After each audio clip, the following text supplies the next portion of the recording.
Hi, I'm Thiassa Poncano. I'm 30-year resident of general surgery in the city of Campinas, Brazil. And now we will present you a case report that happens here in Unicamp Trauma Team in Campinas. So, male patient, 37 years old, previously healthy, alcoholic, allergic to dipyron, victim of a stab wound in the left cervical, oh, I'm sorry. Wait. Cervical region between zone 1 and 2, and was interrogated about self-extermination attempt. Initially attending the city of Artur Nogueira, is a city near Campinas, and forward to Mário Gatti Hospital in the city of Campinas.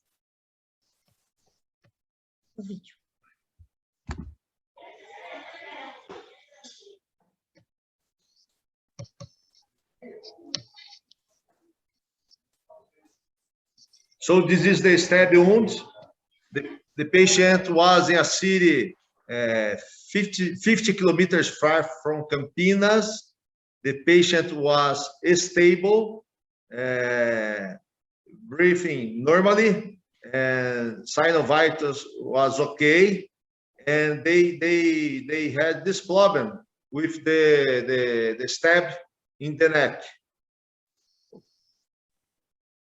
And how we can perform, because it's a small hospital, a rural hospital, and they don't have the nerve research, no general surgery in the hospital.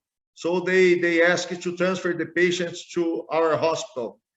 You need to discuss about the airway, because the patient was breathing normal and the saturation was 97, 98%.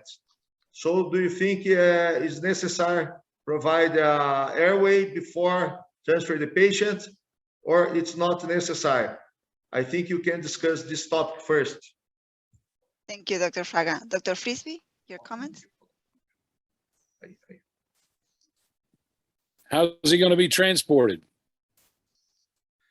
30 minutes, the transport by ambulance. By ambulance, by land. Yes, by the road, not air transport. I think he needs to be intubated.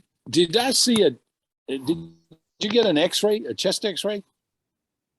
Yes, they have a chest x-ray.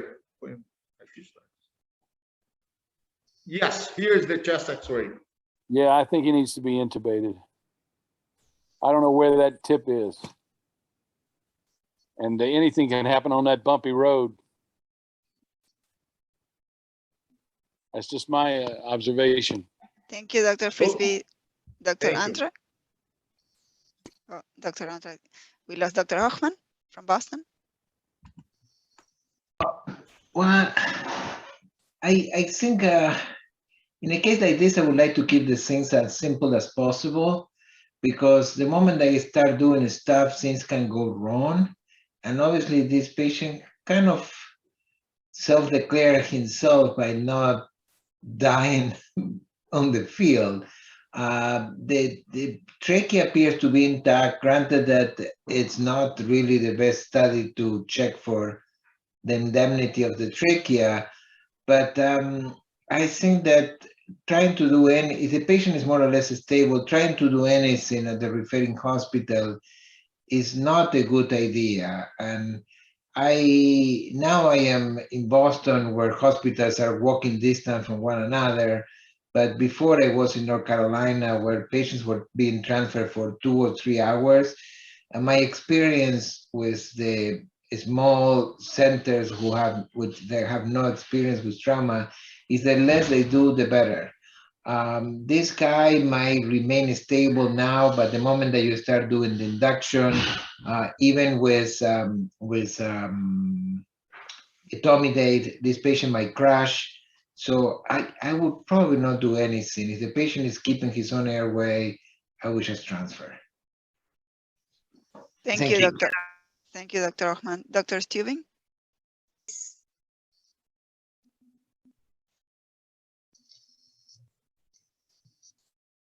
Did they have the X-ray prior to transfer, or was the X-ray done at the receiving facility?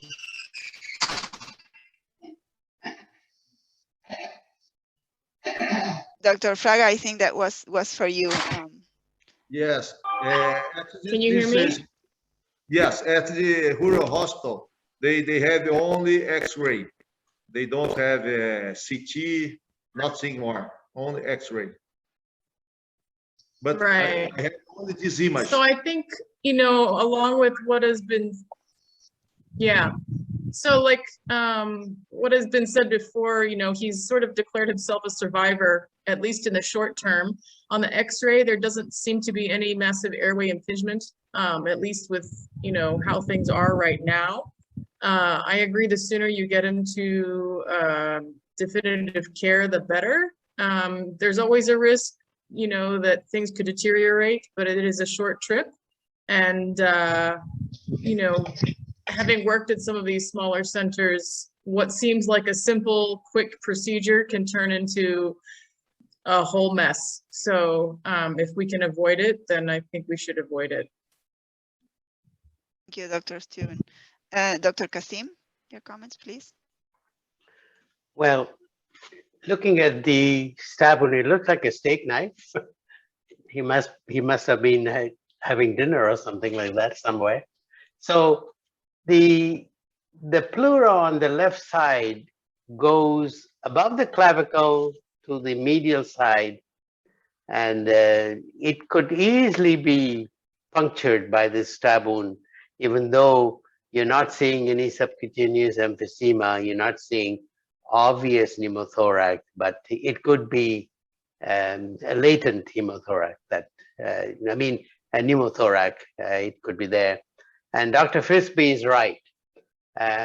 When you encounter like this, and you're going to be transporting from point A to point B, many things can go wrong. And also the previous speaker was absolutely correct. You want to avoid that. You don't want to take chances like that, because all you need is the airway compromise. Within 3 minutes, you lost the patient. So I think I would play it safe, and the patient is very stable, and he's not hemodynamically compromised at this moment. And if you have somebody who can do a very slick intubation, by all means you should. But if you don't have that person available, then you need to rethink. Most hospitals have very good anesthesiologists, and they are very good using etomidate intubation. If it was me, I think I would do that. At least that puts my mind at rest. The patient will not have any problem during the transport, and he will arrive the destination point safe and sound, without any airway problem at least. Thank you. Thank you, Dr. Frisbee. Dr. Machado and Harvard. Buenas tardes and good afternoon to all the callers. I'm like Dr. Hoytman. I try to be simple and straightforward. If this center that he initially is arrived has not the resources to do definite trauma care, I suspect that they don't have like superlative resources to provide the high advanced anesthesia care. They probably have direct laryngoscope and etc. This is a patient that in my institution, if I confront this situation, our anesthesiologist will probably have all the toys in the room for awake fiber optic intubation, for glidoscope, for all the different resources that anesthesia has, because I don't think that this is going to be a very easy, slick airway. So I agree with Dr. Hoyman to transport the patient as is, as long as, and I assume that Dr. Fraga mentioned or mentions this, that the stability means that He's able to speak full sentences, that there's no change in voice that indicates stridor, that this oxygen saturation is adequate, and that there's no direct or hard signs of right now vascular injury that make you need actually to control this knife and whatever it's damaging in the thoracic outlet. So I would argue to transfer the patient as soon as possible to the definite trauma center without advocating for intubation at this moment. Thank you, Dr. Machado. Dr. Martos, would you like to make any comment? Yeah, this is a tough situation because the patient is stable now, surviving for now, but imagine putting him in the ambulance and going 30 minutes on bumpy roads, and this can easily be dislodge or move, and then he can lose the airway, can have a spinal hematoma, can bleed to death. So this patient will need intubation anyway for surgical exploration. I would say the safest thing would be to intubate, but I agree that if these are remote place, they may not have anesthesiology available. They may not have anybody with good expertise to do that, and just can create more harm. I'd say ideally we would intubate this patient, but in real life in Brazil, maybe the best thing is just to send him to the trauma center as soon as possible, and as careful as possible. Thank you, Dr. Martos. Dr. Nedelkovici, would you like to make any comment? Or next one. I had some problems logging in and I missed the first part. I think, I mean, I agree with what I heard so far, and it sounds like he's not at a trauma center. I think probably secure the airway and transport the patient and go from there. Put a probe of the fast, look at the pericardial view, see if there is any fluid and concerns for tamponade, and then check the pulse on the left upper extremity, see if he got the subclavian or the axillary. But this would definitely need to be removed in the operating room. But I just said that I think the most important person during this transport is the driver of the ambulance. If you have a crazy driver, they're going to go 100 miles per hour, just lights on and rushing through the bumpy roads. It will be a problem. This patient maybe need to go at slow pace, avoiding bumps. This is a tough transportation. Ideal words should be by helicopter. There is a question in the chat, Dr. Fraga, asking if there is blood in the mouth.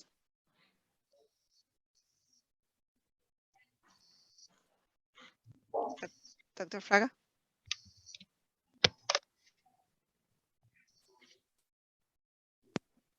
We cannot hear you, Dr. Fraga. Okay. Now I can see the chat. No blood in the oropharynx or mouth. No blood. Well, no blood. So then let me just, I asked that question. If there's no blood in the oropharynx and no blood in the mouth, then it's less likely that we would run into major problems if the patient is intubated. So I also logged in a little bit late. I didn't hear the whole story, but that's something, if there was blood there, then we would have to actually think about providing a secure airway more rapidly. So in this case, we might not have to do it and transport the patient might be safe. Thank you. Thank you, Dr. Neto. Dr. Fraga, we go back to you. Yes, just to give more information to Dr. Rezende.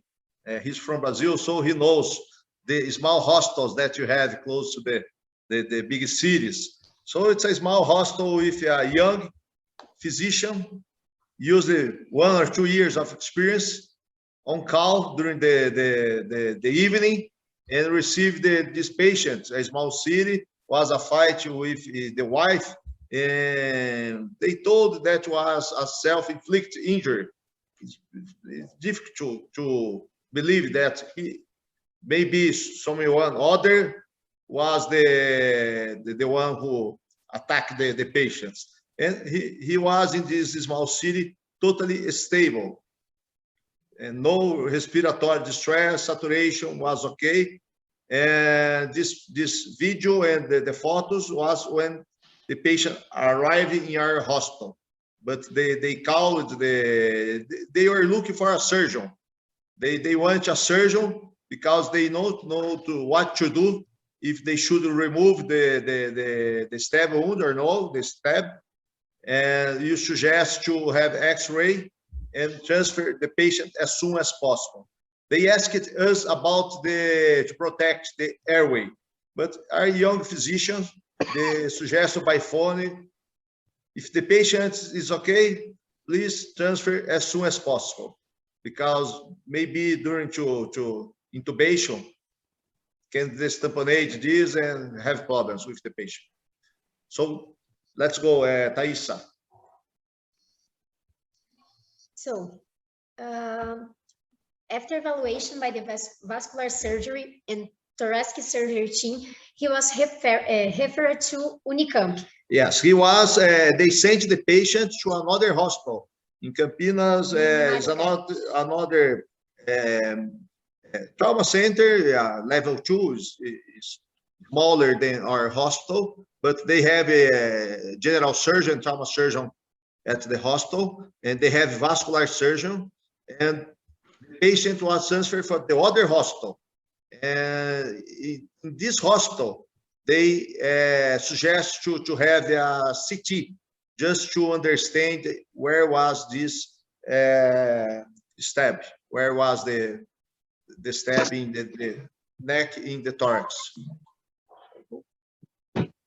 So was carried by SAMU using ride board and head block, and was admitted by the trauma surgery team on November 17, and T Delta was 7 hours. So it's a small city near Campinas, but takes so long to come to us to a hospital of trauma.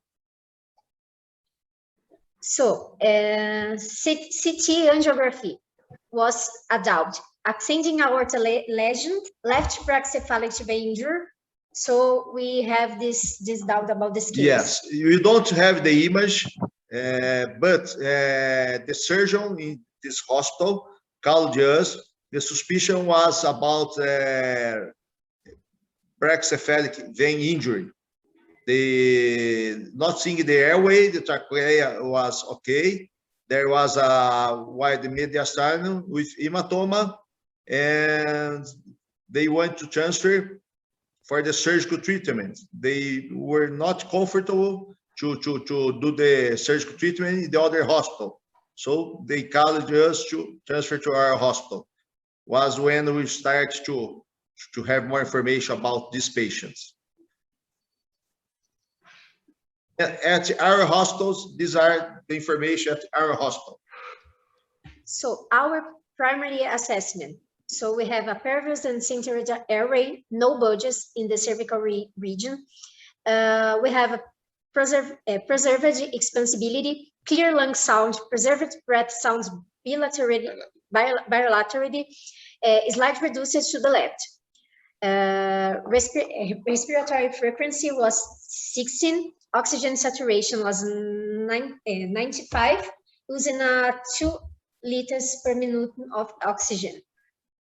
Heart pressure was 123, well perfusion, stable pelvis, and perhaps pulse.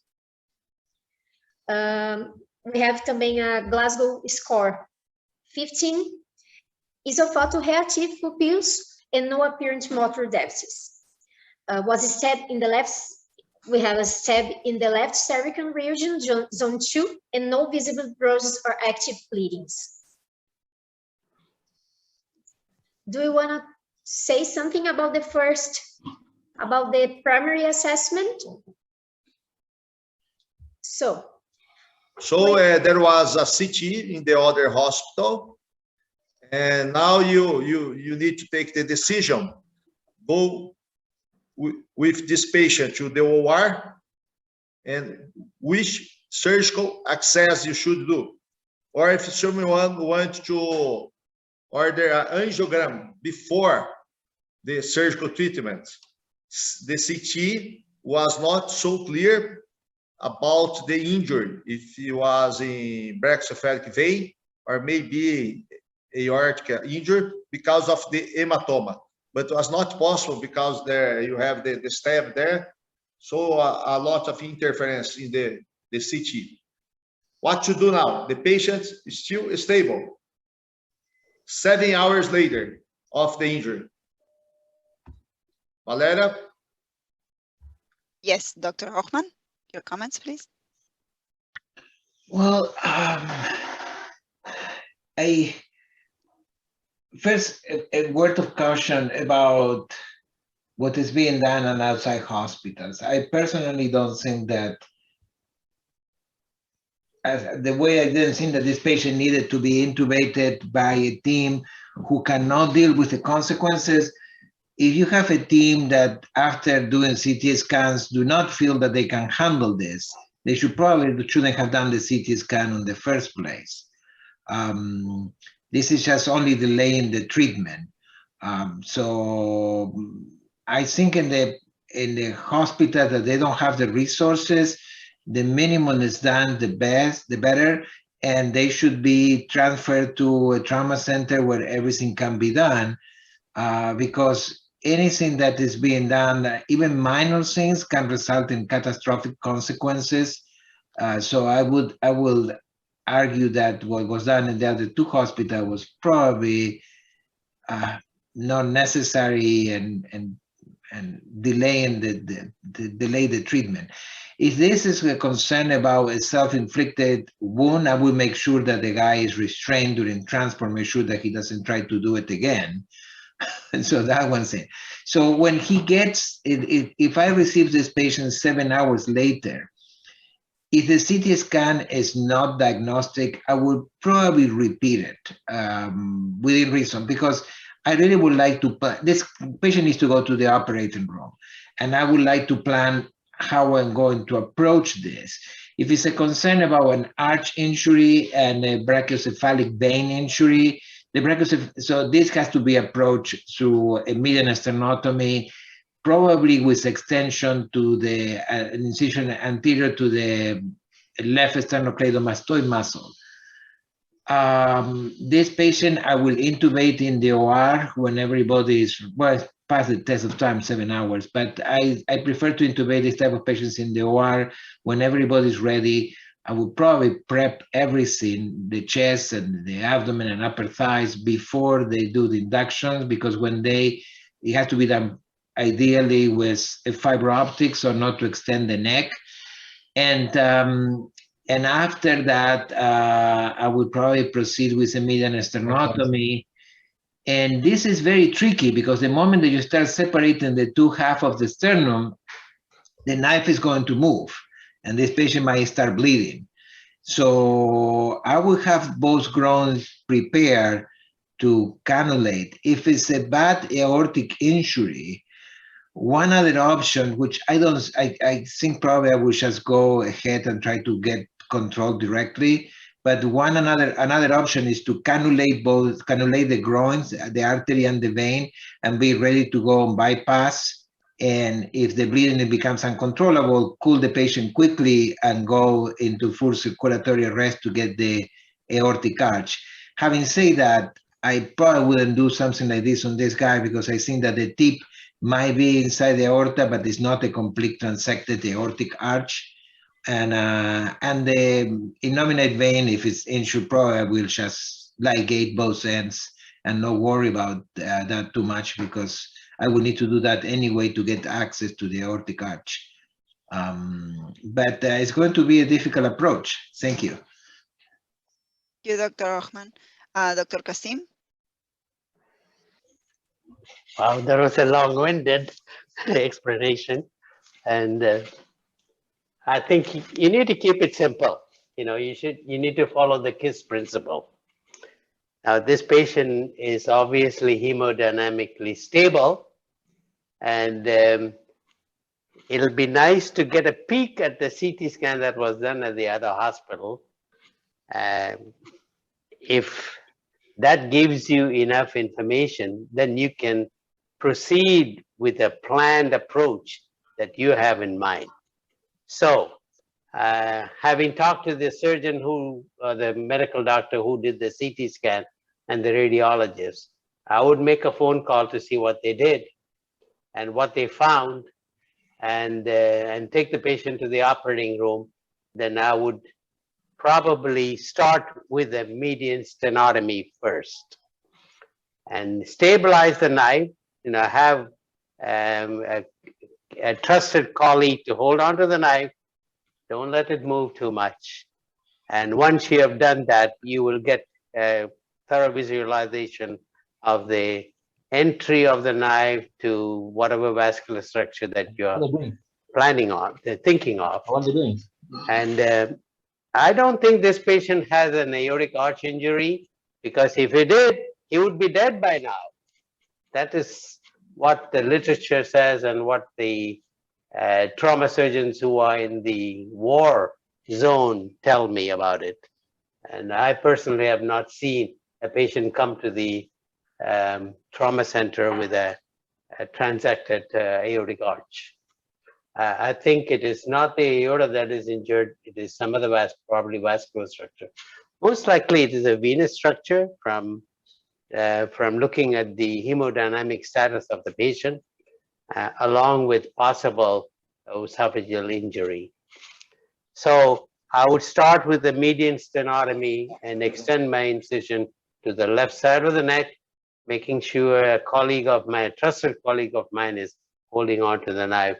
So I get a panoramic view of what's happening inside this patient's neck and upper thoracic cavity while he is intubated and all done under sterile conditions. That's what I would do. Thank you. Thank you, Dr. Kasim. Dr. Stubing? Hi, yeah. Well, if I was still in the US, I would do many of those same things. I'm kind of going back and forth about whether he would need to be opened prior to removal of the knife, because it seems like he's very stable. Is this something that you really want to do a sternotomy for? If it's just an esophageal injury, that's not going to be your best incision. But I'm here in Malawi, where I'm the only person in the entire region who's even done a thoracotomy, and I don't think there's even sternotomy equipment. So my management would be quite different and would involve a lot of prayer. But yeah, I think if I was in a center where certainly you have to prepare for going on bypass, at least have everything prepped and ready in the room. But I'm not sure that I would, open his chest prior to taking out the knife. Thank you. Dr. Machado?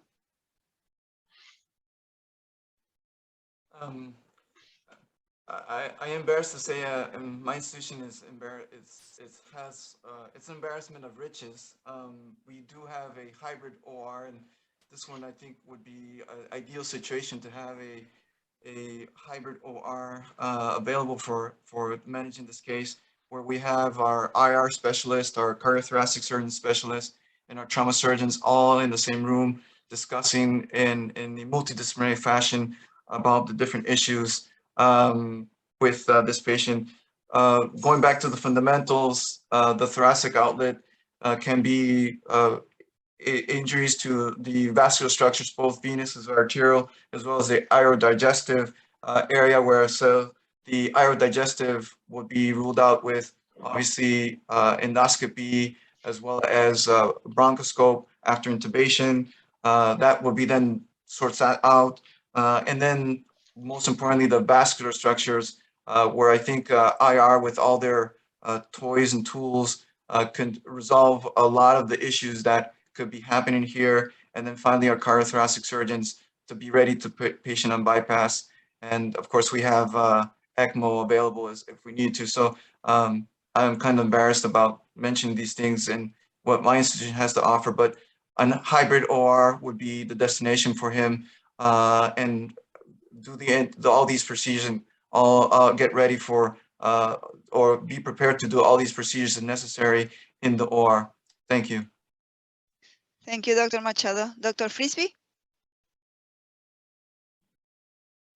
Well, I don't have that much to add, except that, you know, when you're going down a road that you've never been down before, it's nice to have a road map. I might want to get a CT angio again just to see where in the world I am, given all the comments that I've heard. Other than that, I don't have anything further. Thank you, Dr. Frisbee. Dr. Martos? Yeah, Dr. Machado, you don't need to be embarrassed to say that you have all the resources. So this meeting happens for 12 years. And that's what's amazing about this meeting, because you learn with each other how to treat the same patient in a place like your hospital in Boston, or in South America, or in Africa, like where Dr. Elizabeth is right now, and or in Iraq. So that's what's amazing about the meeting. There's multiple ways to treat the same patient based on the research that you have. What Dr. Fraga is just saying is that showing that Brazil, we still don't have a mature trauma system. We try to have trauma systems, some places work better than others, but this patient is natural selection. He survived 7 hours with his injury, with going from visiting 3 hospitals with a knife on his neck, right? So this shows how system can fail. How can we improve that trauma system? And a question for Dr. Fraga. So this hospital that admitted the patient first, the trauma center, was a public hospital, was a private hospital? Who did the triage of this patient to send him over there? So that's something that needs to be addressed. Again, the patient is a survivor right now, but for sure he needs a surgical treatment. He needs a surgical treatment since the beginning. It was nice to do a CAT scan before any decision, yes, but you only do a CAT scan if you can treat this patient. Otherwise, just delay the treatment. This patient needs a surgery since the beginning. And like Dr. Machado said, it's very important to, when you start to do the surgery, to think what's the next step. Do I need to place the patient bypass? Do I need to have cardiac surgeon available? To be proactive and try to understand what kind of problems you will find, and to be ready for the complication that you can face. So it's very important. I don't know. I see Dr. Raul Vaturi here. I don't know Dr. Vaturi can comment, he's just listening or not, but if Dr. Vaturi is one of the master surgeons that you have in the world, so if you can hear us, Dr. Vaturi can make a comment, it will be very important for us at this point. Dr. Vaturi. Thank you very much, Antonio. This is a great case, and I enjoyed all the comments. But as was pointed out by the previous speaker, the hybrid OR would be the ideal place for this patient. And if the hybrid OR is not available, then I know that Dr. Fraga has an excellent team along with the cardiothoracic surgeons. They should take the patient to the operating room after carefully taking another look at the CT and the angiogram that they have available, and then prepare for the worst. So I enjoyed all the comments, and everybody is right on track.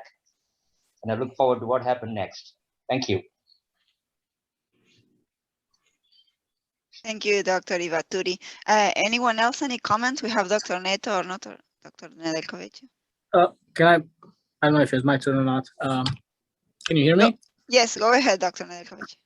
So I agree with everybody. A lot of great comments. I agree with Dr. Kasim that you know, if he were to have an aortic injury, he would be dead by now.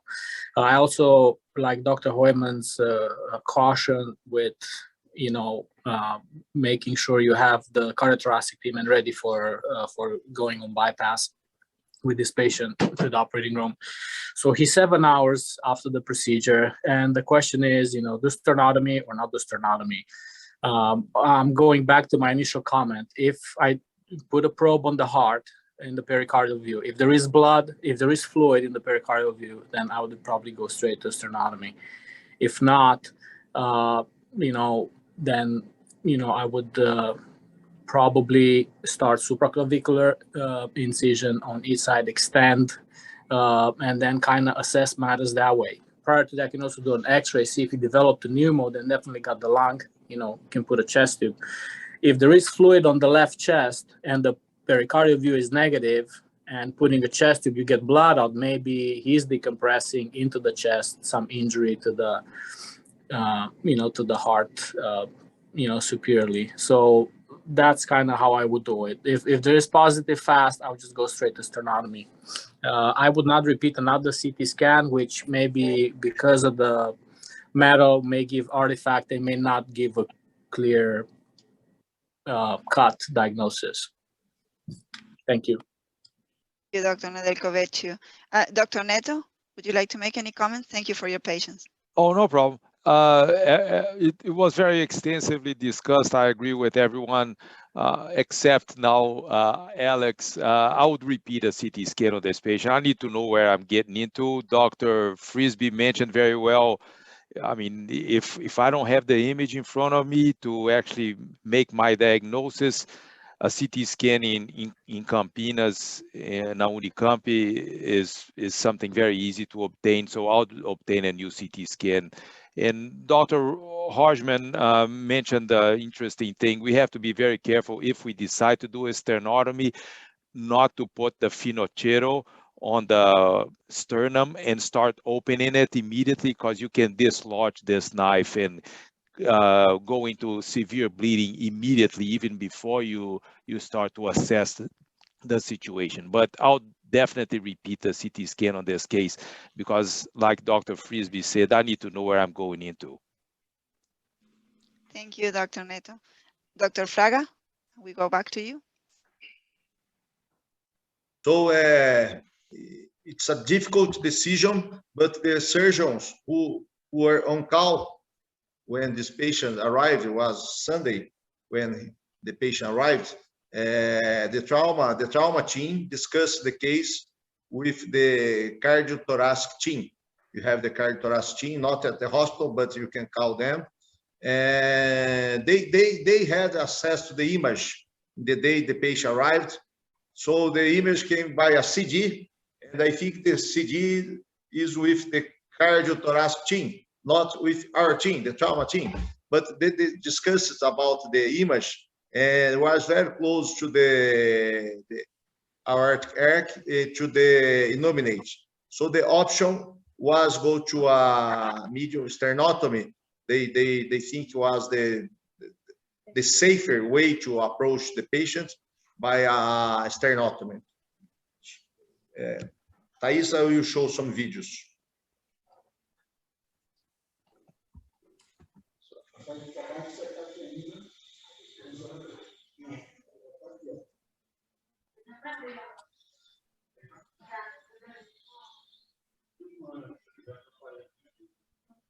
So they open the chest as suggested, put the phenoqueta, very small, open the phenoqueta.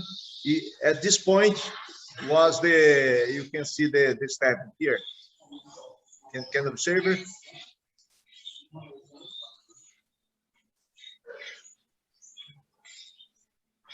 Just close to the aorta. But no aortic injury and no innominate injury. No injuries. No injuries.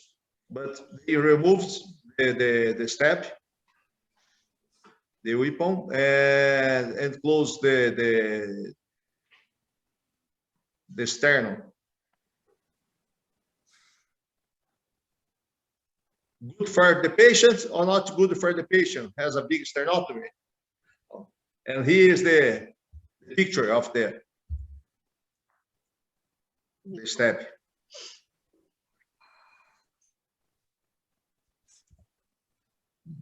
So weapon was removal without no blendings and single mediastinal drain left number 38 was the surgical conduction. So was extubated in the immediately post-op drain just 350 ml, and was removed on the 30. And hyperactive delirium and withdrawal was controlled by the psychiatry team. by psychiatry evaluation, so was just because of alcohol, was difficult to assessment due to delirium. Patient always hemodynamically stable and received a hospital discharge on November 19. 9 days later. 9 days. 9 days later. Is this a simple case, very simple case?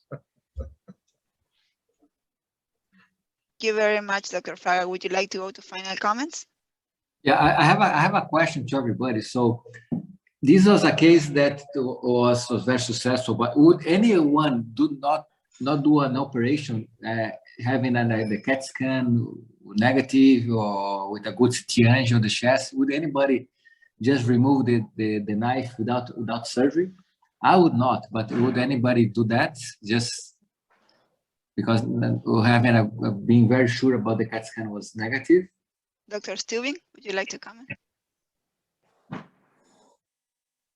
Yeah, I think both because of our poor resources here, but even, you know, in a more resource heavy place, I think I would try to do as many investigations without a scalpel prior to, you know,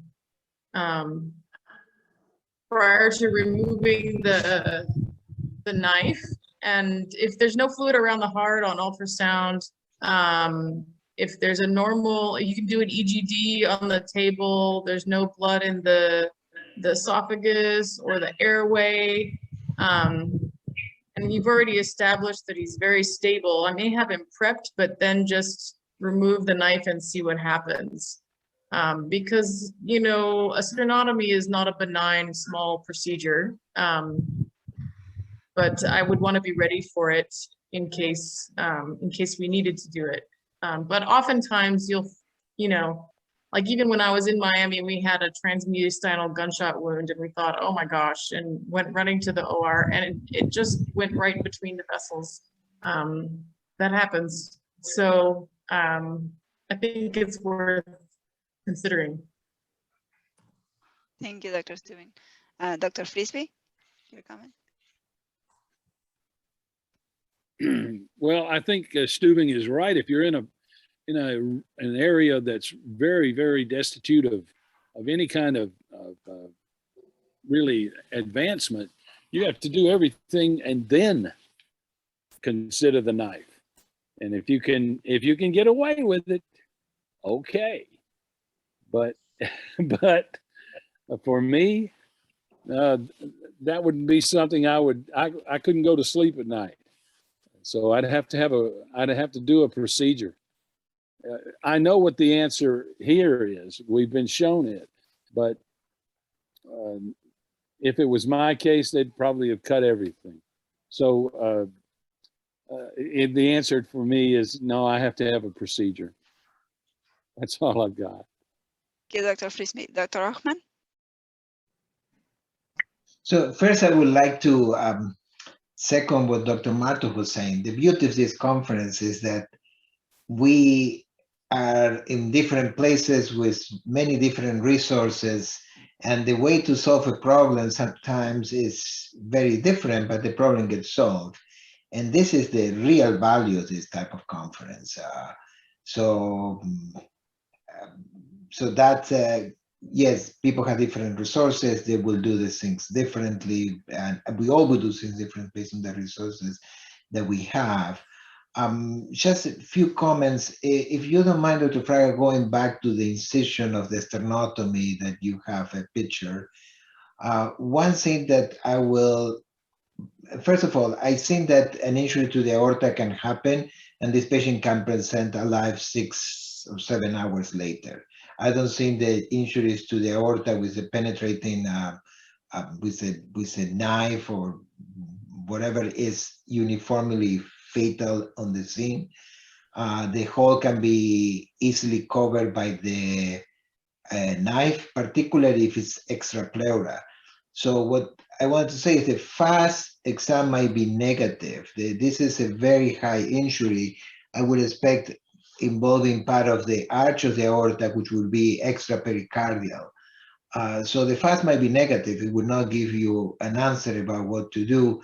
But if you don't mind moving to the previous one, the picture of the incision with the financietto before it went in. I don't know.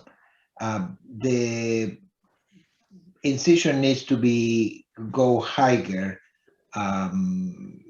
because normally that's the typical incision that the cardiac surgeon would do, where they kind of pull the skin in the upper part of the incision and they go under the skin to get the upper part of the sternum. And if you are dealing with a trauma situation, that would not give you access to the innominate. So in those cases, the incision has to extend to the neck. The short incision of the cardiac surgeon is not enough for this. So that would be my only, and I agree with Dr. Frisby, I would take this patient to the OR. This patient needs to be, that's the safest option, even though he got a median sternotomy. If you pull the knife and suddenly you get into a massive bleeding, you will not have time to do the median sternotomy then.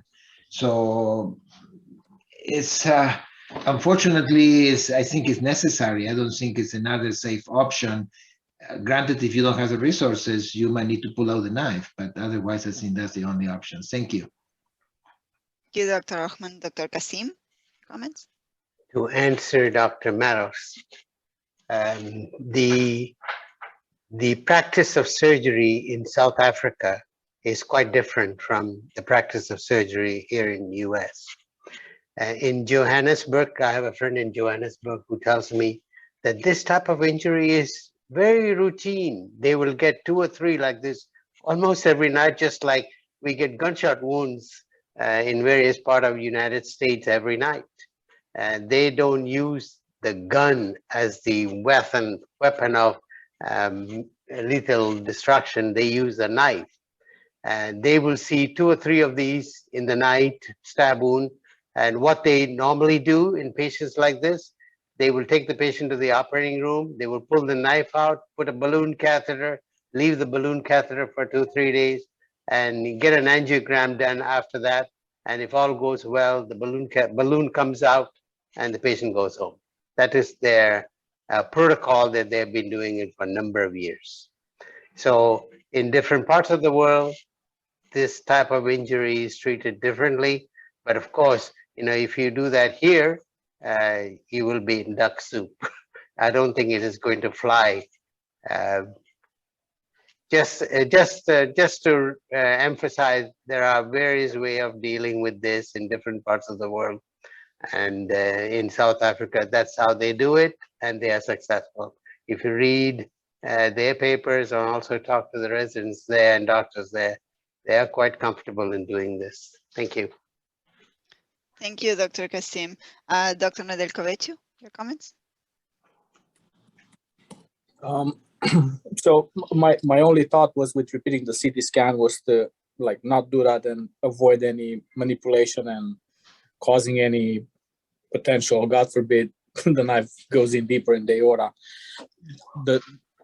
I understand the fast may be negative because of the tip being higher, but that's why I said if you do a chest tube on the left, if that picks up blood, then then there is blood from where's the tip pointing towards. So then you go straight to the sternotomy. So with all those things being, let's say if a chest tube shows no blood, if there's no blood in the pericardium on the fast, and repeat X-ray, mediastinum essentially looks okay. I could see where in a situation like this, somebody may just do the supraclavicular incision and take it out that way, but that would not be me. I'm not at this stage of my I would not feel comfortable like that.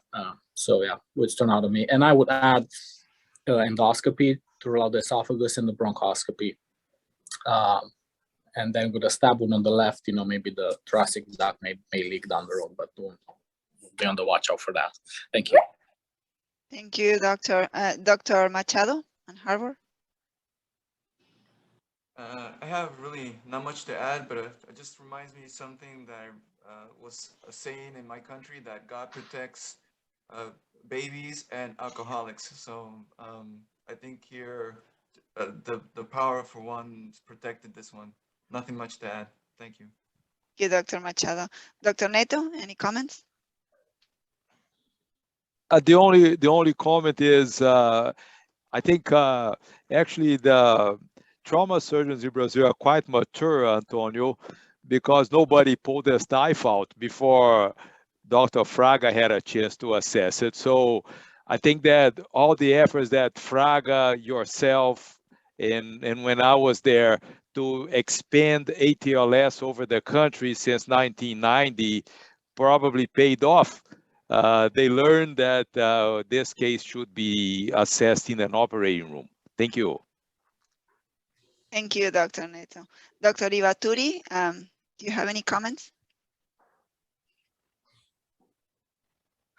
I concur with everything that has been said. Very nice comments, very well said, especially from Dr. Cassini. You cannot argue with that kind of experience. But beyond that, I just want to congratulate Dr. Martos for getting this conference up and speed and holding it regularly. It does enormous amount of help and benefit to everybody all around the world. And I've been in Campinas and seen how Dr. Fraga's team operates. And I want to congratulate him and his colleagues for an excellent case, very well presented. And thank you very much for both of you and all of the participants. Thanks. Thank you, Dr. Ivaturi. Dr. Martos, final comments? Thank you, Dr. Vaturi, for being here today and for being an inspiration for us for so many years, so many decades, right? And I remember when we started this 12 years ago, and we're still running, and see how many centers, how many places connected. That's amazing about global collaboration, global surgery. And when you see Dr. Elizabeth Subli talking now from Africa, it's very nice to see how far are we reaching now to the Pan-American Society. Dr. Fraga, it's always a pleasure to have you here. We always have interesting cases. You have been here since the first day, since 12 years ago. It's a pleasure. Looking forward for the next meetings. You still have how many more meetings this year? Valeria, 3 more meetings, right? You're gonna do until December 20? Yes, correct. December 20, the last one. And please, all of you, talk to Valeria to schedule for presenting case next year. It will be very nice to have all of you talking how to treat patients out around the globe. Thank you all. See you next Monday.